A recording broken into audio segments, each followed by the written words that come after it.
நடுராத்திரி 3 மணி. எந்த ஒரு காரணமும் இல்லாம தூக்கம் வராம உங்க கண்கள் மட்டும் இருட்டுல விரிஞ்சு போய் மேல இருக்கிற சுவரையே பார்த்துக்கிட்டு இருக்கோம். அந்த நிசப்தத்துல உங்க மூளை 10 வருஷத்துக்கு முன்னாடி நடந்த ஒரு சின்ன அவமானத்தையும் எதிர்காலத்துல நடக்கவே வாய்ப்பில்லாத ஒரு கற்பனையான விவாதத்தையும் உங்க கண் முன்னாடி கொண்டு வந்து நிறுத்தும். இப்படி சம்பந்தமே இல்லாத சிந்தனைகள் திரும்ப திரும்ப ஓடிக்கிட்டே இருக்கும்போது மனரீதியாகவும் உடல் ரீதியாகவும் ஒரு மிகப்பெரிய சோர்வு உங்களை வந்து ஆக்கிரமிக்கும். நம்மளோட சொந்த எண்ணங்களே நம்மள ஒரு சிறைக்குள்ள அடைச்சு வச்சிருக்கிற மாதிரி ஒரு உணர்வு நமக்குள் வளரத் தொடங்கும். மூளை உற்பத்தி செய்யற ஒவ்வொரு எண்ணத்தையும் அது உண்மை என்று நாம கண்மூடித்தனமா நம்புறதுனால மட்டும்தான் நாம உருவாக்குன இந்த மனக்குழப்பங்களுக்குள்ளேயே நாம தவச்சுக்கிட்டு இருக்கோம். இந்த இக்கட்டான நிலையிலிருந்து வெளியே வரணும்னா ஒரு மிகப்பெரிய காலியான தியேட்டரை கற்பனை செஞ்சுக்கோங்க. முன்னாடி ஒரு பெரிய ஸ்கிரீன் மட்டும் பிரகாசமா எரிஞ்சுக்கிட்டு இருக்கு. இந்த தியேட்டர்ல நீங்க தான் அந்த பார்வையாளர், தி அப்சர்வர். ஸ்கிரீன்ல ஓடுற படம் நீங்க கிடையாது. அது தள்ளி இருந்து கவனிக்கிற ஒரு தன்மை தான் உங்களோட உண்மையான அடையாளம். இந்த ஸ்கிரீன்ல விழுந்து மறைகிற ஒளிக்கற்றைகள் மாதிரி தான் நம்மளோட எண்ணங்கள். அது வெறும் பிம்பங்கள் மட்டும்தான். ஒரு ஹாரர் படம் பார்க்கும்போது ஸ்கிரீன்ல வர்ற பிம்பங்கள் நிஜம் இல்லைன்னு நமக்கு தெரியும். இருந்தாலும் அதை பார்க்கும்போது நம்ம இதய துடிப்பு அதிகமாகும். நமக்குள்ள ஒரு நிஜமான பயம் உருவாகும். நம்ம மூளை ஒரு பயமுடுத்துற கற்பனையான எண்ணத்தை உருவாக்கும்போது அந்த ஆபத்து நிஜமாகவே நம்ம கண் முன்னாடி நடக்கிற மாதிரி நம்ம உடல் உடனடியாக ரியாக்ட் பண்ண ஆரம்பிக்குது. தியேட்டர் ஸ்கிரீன்ல வர்ற வில்லனை அடிக்க நாம எப்படி ஸ்கிரீனை கிழிச்சிக்கிட்டு போக மாட்டோமோ அதே மாதிரி தான் நம்ம எண்ணங்களும். அவை வெறும் பிம்பங்கள் என்பதை உணர்ந்தாலே போதும்.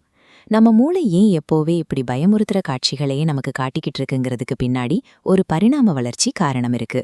முன்னோர்கள் காட்டுல வாழ்ந்தப்போ சின்ன சத்தம் கேட்டா கூட அது சிங்கம்னு கற்பனை செஞ்சாதான் உஷாராகி உயிர் பிழைக்க முடியும்.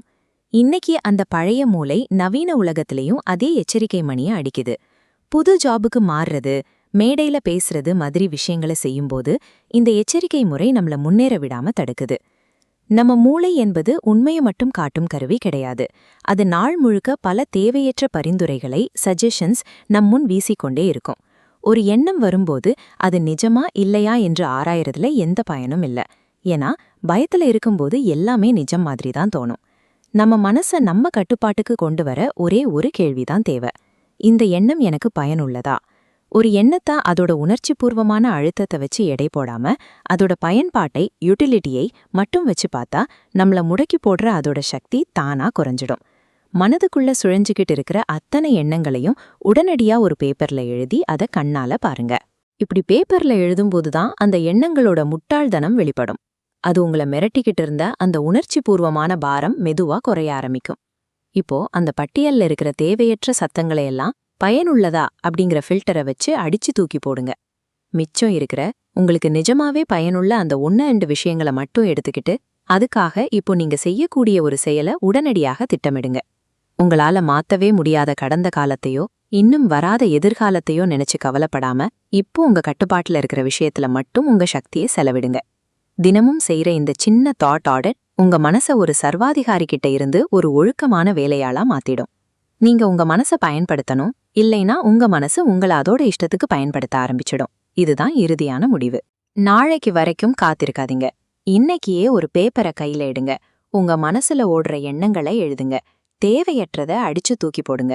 அளவுக்கு அதிகமா யோசிக்கிற இந்த சிறைய உடைக்க முன்னால் எடுத்து வைக்கிற ஒரு சின்ன பௌதீக செயல் மட்டும்தான் உதவும். யோசிக்கிறது அப்படிங்கிறது ஒரு பாதையோட ஆரம்பம் மட்டும்தான். ஆனா அந்த சிந்தனைய செயலா மாத்துறது தான் உண்மையான முடிவு.